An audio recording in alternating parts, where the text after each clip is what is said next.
Welcome back. Here today with Chantal Carpentier from the UNCTAD at the United Nations. Chantal, welcome. What an incredible day to have you on Ideagen. Thank you. Happy to be here. It's an exciting day during this incredible summit. Chantal, going right into the interview, can you tell us a little bit about your professional background as well as some of the responsibilities you hold as chief of the New York office of UNCTAD? Sure, always a pleasure. Well, I have sustainable development in my blood. I studied the ag and environmental economics and started my career in the Brazilian Amazon, working with smallholders, trying to increase their revenues, to decrease poverty, and decrease deforestation at the same time. Then I moved on to the Nafta, the DFRNC, North American Free Trade Agreement, to work on trade and environment. And remember during the Bush father and Clinton winning the election, and then the environmental movement being afraid of the environmental impact of the NAFTA, and so created the Commission on Environmental Cooperation. And so I served there as director of trade economy to look at the impact of this trade liberalization that was unprecedented between two developed and developing countries. And because I like big problem, I moved to the UN, and then because the UN convened everyone, right? And and we don't only cover trade and environment, we cover social issues and jobs and all the other issues that are important. So that's kind of my background. That's incredible, Chantal. And for those of you that don't know you, you're an incredible leader and someone who is consistently effective in terms of looking around corners, in terms of looking for sustainability, not only of the SDGs behind you, which you have laid out there, which is awesome, but also of the organization. And how can you be making constant impact? And that's what I think I'd like our viewers to get across today, is that they're hearing from someone who is truly helping to connect those dots across the planet, which is profound. And for our viewers, again, globally, what exactly is UNCTAD and what is its mission? Well, yes, let's start by the basics. So UNCTAD, what does that mean? UN, Conference on Trade and Development. So we are a conference because we're born out of a conference that looked at the impact of trade on developing nations.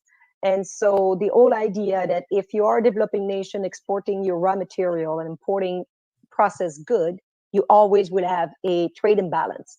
And therefore, how can you develop? How can you diversify your economy? And a few months after that conference, the G77, the group of 77 then developing countries, had a meeting and decided that they needed to come together to be able to negotiate. And they said, okay, but which policy are we going to put forward? And they decided that UNCTAD, the conference, should be maintained as an entity within the Secretariat to help them advance policies that will help them take advantage of globalization and trade. And our mission, you ask, is prosperity for all. Well, that says it all. Prosperity for all. And what a moment. Let's think about this for a second. What a moment to be furthering a mission that is prosperity for all, which leads me to, what are some of the current projects you're working on? I mean, you're working on prosperity for all. What I should ask you, what are some of the projects you're not working on, because you're working on so many, but what are some that you'd like to highlight today? Well, let's start with the obvious one. With the COVID-19, of course, we're working with the rest of our sister organization and entities on the immediate response to the socioeconomic response to the COVID-19. In the past, the UN and other international organizations had the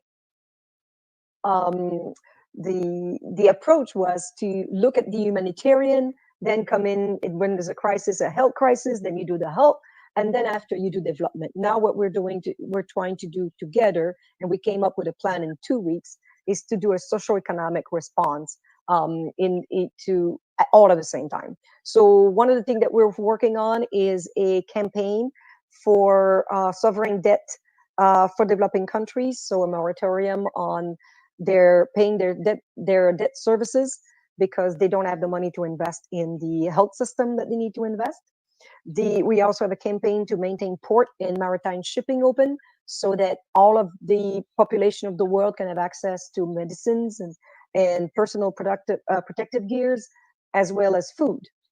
And in the meantime, we keep working on a better recovery after this pandemic that will address some of the pre-existing condition that made some of our population more vulnerable than others. So we're working on e-readiness for developing countries. The COVID-19 is actually accelerating moving the economy to the digital space. So we need to make sure developing countries are on board, otherwise we're going to leave them behind. We're working on a global Green New Deal that would actually, several regions of the world have been talking about that, and that would be a way to finance the transition towards decarbonized economy, as well as a nutritious and sustainable food system for all, while reducing inequalities. And as you know, we work a lot on trade and gender and empowering women entrepreneurs.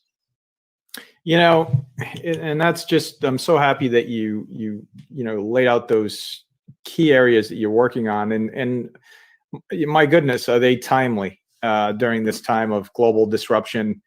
And there are some glimpses of incredible innovation being accelerated throughout the global economy, while at the same time we're seeing some acceleration of poverty, et cetera, and your focus on helping to address that and to mitigate that as we're all trying to get through this together, literally, perhaps for the first time ever as a planet. Everyone has had this shared experience, everyone, from every corner of the entire planet Earth. And so it's been a remarkable moment, especially when you juxtapose upon it the technology aspects of it. But at the same time, you see folks like our friend Jamie Dimon from JP Morgan today, calling out, saying, look, there are some people that have been, adversely affected disproportionately by what's happening. And so I know that you and UNCTAD are looking at that globally as well, and helping to address and to not let us lose steam on achieving the global goals by 2030, which is where I'm leading. So with these global goals, these 17 global goals, Ideagen, we espouse the goals. We love the goals. We talk about the goals. We talk about awareness of the goals. You do the same, and we're all in this together.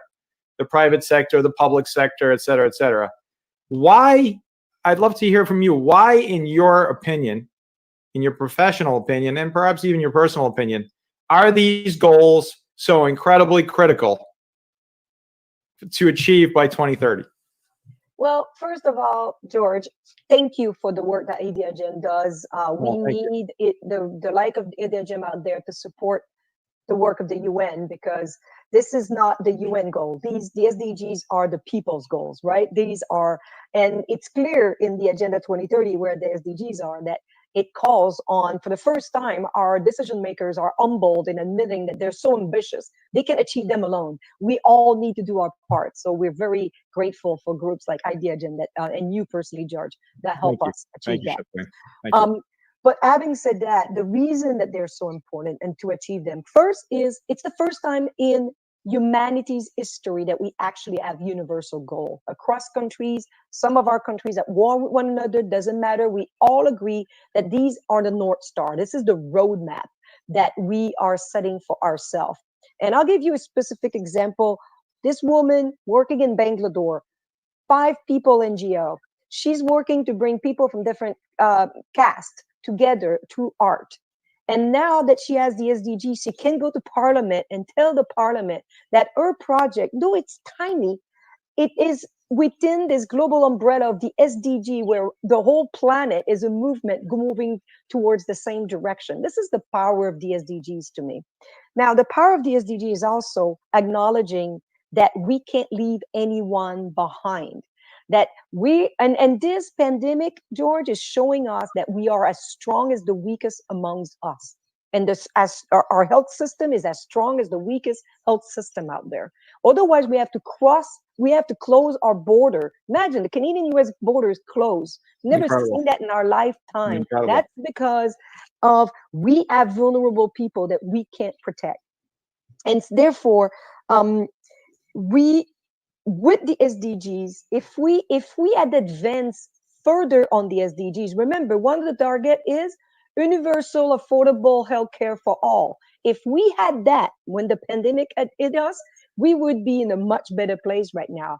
Poverty, if we didn't have people in poverty that actually have to go to work, everybody, they can't afford to be in a lockdown or stay home and have to expose themselves, we would not be where we are right now. It's very costly, the way we've built our economy, where people have to put themselves at risk to earn a livelihood, and is very costly to the rest of the economy.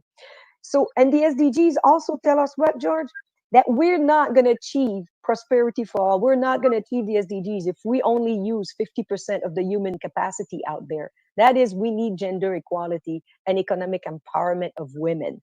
And so they're very powerful because they also show the interlinkages. We're very good as human beings to think about, economic, let's maximize economic growth. Environment, let's minimize environmental impact. Social, let's eliminate poverty, let's provide education for everybody. But that doesn't work like this. We both know in politics, you have choice to make. And you have to hit the right balance between these three things.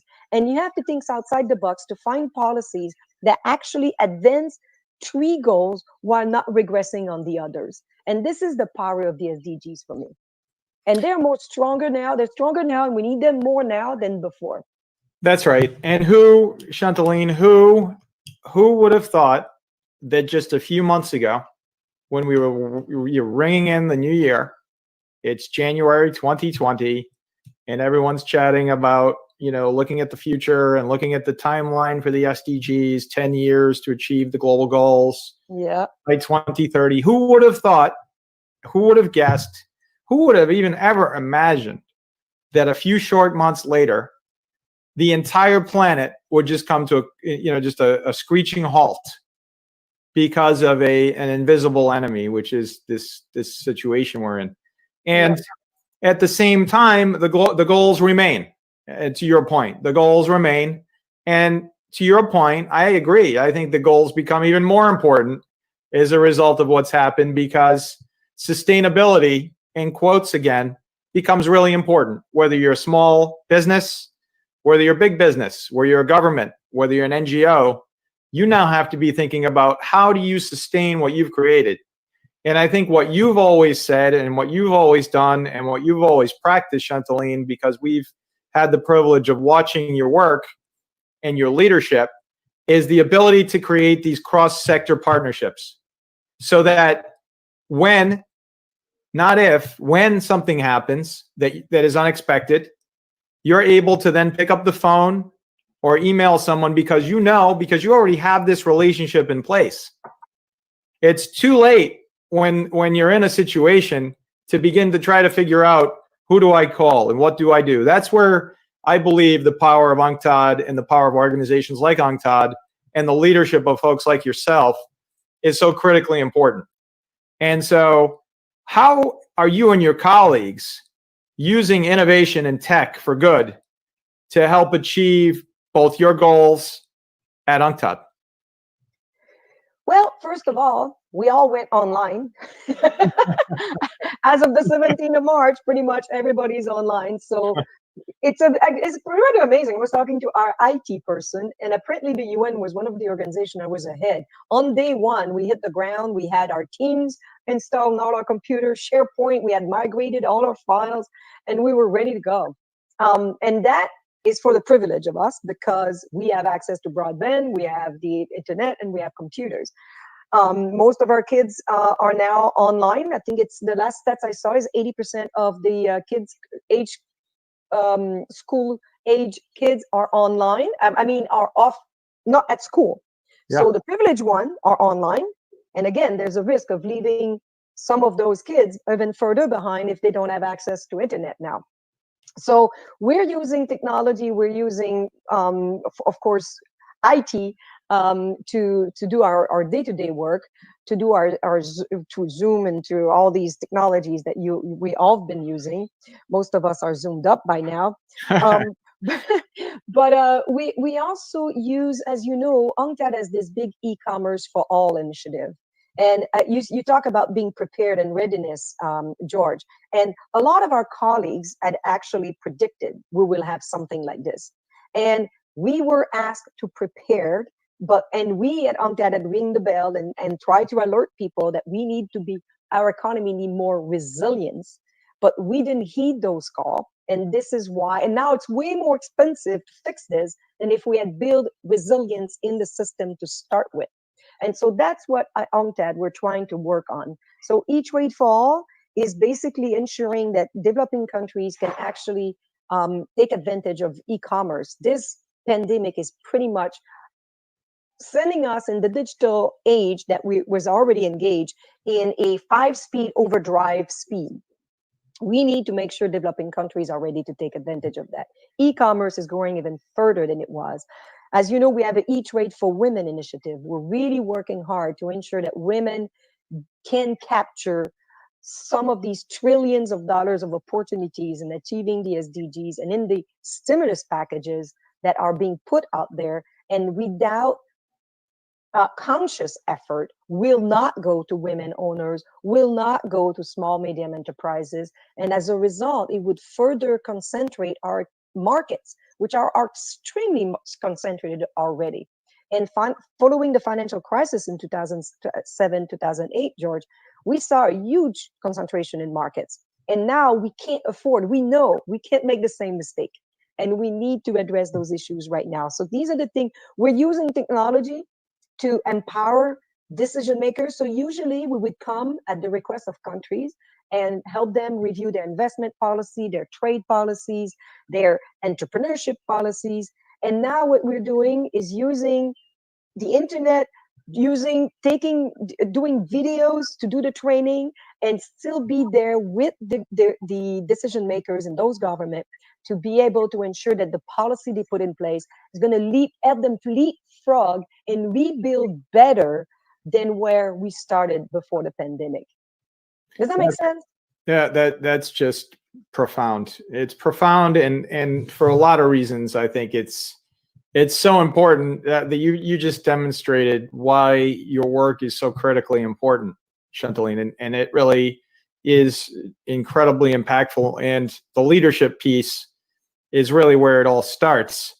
And it would be interesting to hear from you for our global audience again. What are some interesting facts about UNCTAD and the United Nations that you wish more folks knew more about? Well, let's see. I already gave stats about how small we are, right? Yeah. And yet, my Secretary General was out there. He called for a Marshall Plan for Africa. And it's being heeded by now. But the African leaders are basically rallying for Marshall Plan. And actually, it's being heeded by the rest of the world. It looks like next week we're having a meeting on the Marshall Plan for the world. We also call on a standstill on, as I mentioned earlier, on debt repayment for developing countries that cannot service their debt in U.S. currencies when they have no trade revenue, they have no remittances revenues, and basically they can't print their own U.S. dollars, and they have to pay their debt in U.S. And we're saying we need a standstill. They can't pay these debt. Now they need to invest in their health system and in protecting those vulnerable people. We also, in addition, saying that we need to do some debt forgiveness, targeted debt forgiveness for countries that basically are highly in debt and could use and do a little bit like we did, if you recall, George, when a lot of these countries were highly indebted countries, we forgave their debt as long as they were investing in the MDGs. Mm-hmm. Well, why can't we do something similar? And now we allow them to forgive their debt, but that money they would have serviced their debt with need to invest in the SDGs so that they're better prepared for these things in the future and they can catch up to us. It's a great concept. It really is. Another tidbits that I think your viewers are going to really like is that we're working on 33 core indicators. And you know that, we've talked about that. And now we've tested those 33 core indicators in 7 countries, in more than 20 companies. And most of these companies can report against these indicators without any problem changing anything. They have the data. Once we teach them where to go get the data, what would that do, George? Now you basically, it's not only about materiality. This is about, are you a good business? Are you aligned with the SDGs? Are you trying to increase your renewable energy? Are you increasing your energy efficiency? Do you have a diversity in your senior management? Are you trying to reduce water loss or any loss in your system? And these 33 core indicators are making their happy way into the international system. And we're seeing our Sustainable Stock Exchange initiative now. 96 exchanges around the world are members of our Sustainable Stock Exchanges. 4 years ago, we started asking some of them if they would be willing to ring the bell on 8th of March for the International Day of Women. Well, guess what? Now we have more than 50 that ring the bell for the international list. They do get it. And 50% of them are actually giving training to their listed company on how to report against the SDGs or environmental, social, and governance. These are transformative in themselves. Another thing that I find interesting is we have a program called Asikuda. It's an integrated custom modern custom system that we install in countries. Most country, probably that most people here country have that system. They don't even know UNCTAD, but we went in the country and helped their government. And now what it's helping is to help these medicines and these food and these personal protection equipment come in, because the custom agent don't have to touch each other, see each other. They can do it remotely because it's all electronic. And so these are some of the tidbits I like to share with you that people may not know about UNCTAD. And it shows the breadth of the work that we do. It's remarkable. Let's say what it is. It's remarkable, and the incredible insights that you've shared here. And going along that sort of line of thought here, could you take us back, Chantaline, take us back to that first day when you started at UNCTAD? It's your first day. What did you expect? And what was your perspective as you first started at UNCTAD? That's a good question. It was 6 years ago, and it seems like it was 20. But I joined UNCTAD because I believe in the mandate. And, you think UNCTAD, when we went with the acronyms, trade and development. So you think it's trade. We focus on trade, and I was a trade expert working on Nafta for several years. But we're so much more than that. As you could tell by my previous answer, we work on customs. We work on with port authority to increase the resilience of the maritime shipping, which, by the way, 80% of our trade is through maritime shipping. I didn't know that. And then we work on entrepreneurship. We've been working on entrepreneurship for 43 years. And before it was even, people were even talking about it. So what surprised me is the breadth of the work that we do and how much impact we have in countries. So every 3 days, we get a request from one developing country to come and help them with their investment policy, trade policies, competition policy, consumer protection, you name it, those macroeconomic policies, every 2 days.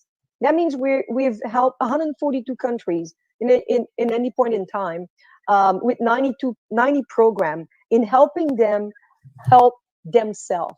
This is not like, oh, we're gonna feed you. This is how can you feed yourself? Help, increase your trade revenue, increase your investment revenue, investment channel to the right sectors so you can transform your economy, diversify your economy. So as you can tell, I'm pretty passionate about it, but I did not realize how diversified and how deep the breadth of the work that we do and the passion of the colleagues that work on these things. That's right. And, it's so interesting to go back in time, in a sense, to go back in time to your first day 6 years ago. And what's really striking, and I think what our viewers across the planet today will find as well, is that you seem to be more inspired today than ever. by your work at UNCTAD. It really is remarkable. And so today, let's come to today. So you started 6 years ago. We come to today. What inspires you the most today? What is your inspiring, sort of project or galvanizing component of your mission today that's helping you to lead and to achieve these global goals by 2030? Honestly, George, and I must just backtrack 1 second. I didn't say, this is a very interesting fact. For my induction, when I joined UNCTAD 6 years ago, I used to be at DESA, and I flew to Geneva for my induction the same day that we galvanized the SDG negotiation in July 2015. Oh my gosh. Yeah. And remember, I was helping the non-state actors negotiate the SDGs. And that same day, we spent the night at the UN. I went home, packed, and went to Geneva for my induction. I stepped on that plane. Trust me. So wait, so you can't go anywhere until you help achieve these goals now. I mean, obviously. There you go. I'm stuck. Right. I'm married to them. And then we're going to have a big party when you help achieve the goals, right? Exactly. We're all together. We achieve the goal. Yes.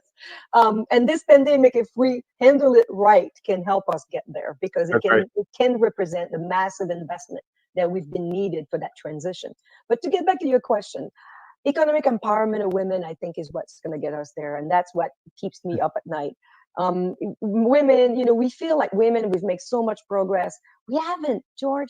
It's amazing. We're actually going back in many countries in terms of women's rights. Women in many countries do not have access to land. They can't own property. They can't borrow against any collateral. Even in the US, less than 2% of the venture capital goes to women entrepreneurs. We know women invent, engineer, and create differently than men. Our reality is different than your reality, right? We live things differently, so we create differently. And our needs are different. And we all know that to have adapted innovation, you need to involve the stakeholders into the design of these innovations. And yet we don't involve women. We just had a great conference on renewable energy and women and empowerment. And we know nothing. And women still, they're the largest user of electricity in developing countries, in the countryside, even in our country for that matter, in the household.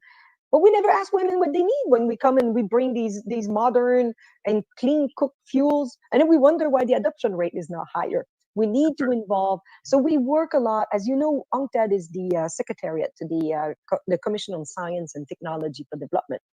And you've come to some of those sessions with us. And so what it is government coming together and looking at best practices, accelerating knowledge, so technology can help developing country leapfrog and not have to go to the dirty development process that we went through. And so this whole idea of bottom-up, pro-poor, frugal innovation with women on board, and often with women entrepreneurs and women owners of small, medium enterprises, is really what's going to get us there. Incredible. And so shifting just a bit, and we've talked, and you've alluded to this a lot during this interview today. Chantaline, why do you believe the private sector is a key partner to helping achieve the global goals? Well, you probably should answer that question, George. You're more qualified than me. But the reason is, first of all, I said that the UN alone can't do it, and all of us need to be on board, and that includes, of course, the private sector. The innovation is going to come from the private sector. We all know that. And we're seeing a huge increase in social entrepreneurship and impact investment and B Corporation and all these entrepreneurs wanting to do good by doing well. And we know this is the way we're going to get there. But it's also the financing. Remember these first statistics I presented when we first met, $2.5 trillion shortage in investment to achieve the SDGs. Many of these sectors where the private sector could invest and make money if they were to be able to adapt and do these frugal innovation that are affordable for these 6 billion people that are usually left out of the market. And so the financing will also, the investment will also come mostly from the private sector and from the financial sector. So we need the financial sector on board. We need them to be SDG aligned, and then trickle down to the private sector. So the private sector actually do well while doing good. And now our financing for development report last year reviewed all the meta-analysis out there of ESG and SDG aligned financial mechanism. And it is clear that in the worst case scenario, you're not doing worse by investing aligned with the SDGs or ESG aligned. And in the best of case, you do better. And in many cases, you actually have a better risk management when you are ESG aligned or SDG aligned. Well, that says it all right there. That answers the question. And that's really remarkable. And, that this fundamental shift in understanding whether it's a public sector organization or private sector organization or an NGO, you've seen, I think, thanks to really the framework of the SDGs, I think you can attribute a lot of this change in terms of the willingness of folks to partner. Yep. And I go back to goal number 17, which is one of my favorite goals as well, global partnerships, because it cuts through every other goal. You can't achieve any of the other goals unless you have these partnerships in place. And so goal number 17, appropriately so, ties it in together. And so we're in this short time span. We're heading to 2030, less than 10 years. We're coming out of a pandemic. We can maybe see the other end, the other end of the tunnel where folks are hopeful, et cetera. Okay. Now we're back and we're heading to achieve these goals. Okay. What do you see post 2030 as the most important focus for the UNCTAD, for the UN, for the planet? What can we see? Because it's a short time. We know 9+ years is not a very long time. What do you see as that post SDG 2030 focus? Well, I don't think we have that luxury, George. I think we need to do something now. Otherwise, the world's going to be something we're not going to like to see. And this is why our Secretary General, and I invite everybody to look at his speech he made on climate change and the SDGs and COVID-19, because we need to take this opportunity of this crisis where our government are printing money, flowing money into the market to just keep it going, and ensure that that money goes into not the old sectors, but the new sectors, the green sectors, the renewable energy, the nutritious and sustainable food system, equality, like gig economy. How do we deal with that? When people have no social protection, no healthcare, no nothing, an increasing part of our population in that gig economy.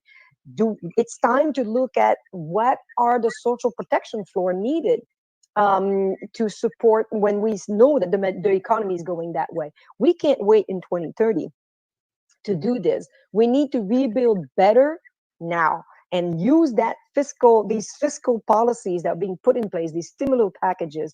And even if we're going to be like in Canada, as you know, Canada is dependent on oil and gas and a lot of natural resources.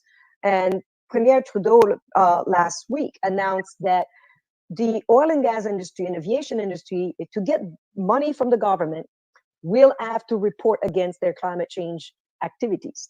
So Canada signed up to net zero by 2050. Well, they're going to have to report on that. These are the type of using the crisis to kind of break these deadlock that we've been having, and some of these where we try to advance and there's always like, this is the opportunity to break some of those and the things that were impossible to think 2 months ago, George, debt relief for countries, right, are now possible. They're on the table. But the same is true for those industries and these transition to decarbonize economy and addressing these inequality issues so that we do not come back to this crisis in 10 years from now.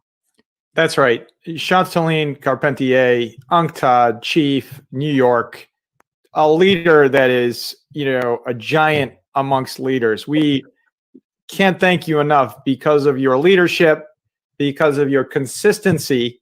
By the way, I personally and professionally believe that leadership must be consistent. And we've watched over the years, Chantal, your consistent leadership, bringing the sectors together, having these conversations, creating awareness. Look, not everyone agrees on how you get there, but we can all agree that we need to get there. Yeah. And that's the most important piece. And that's the beautiful thing about the Sustainable Development Goals, is that everyone agreed. All 193 member states came together and agreed on these goals. Like you said, it's the first time in global history of the planet where everyone agreed and said, you know what, we agree. And that was a massive feat. And you were part of that, like you said. And now you're literally part of that constant drumbeat to continue the awareness building and ultimately to hold folks accountable to help achieve these goals. Thank you from Ideagen for all you're doing. Thank you for the partnership that we have in helping to create this awareness. And thank you for your leadership across the planet. I'm so happy that our global audience today had an opportunity to hear from such an incredible leader like yourself. Chantal Carpentier, UNCTAD. Thank you, George.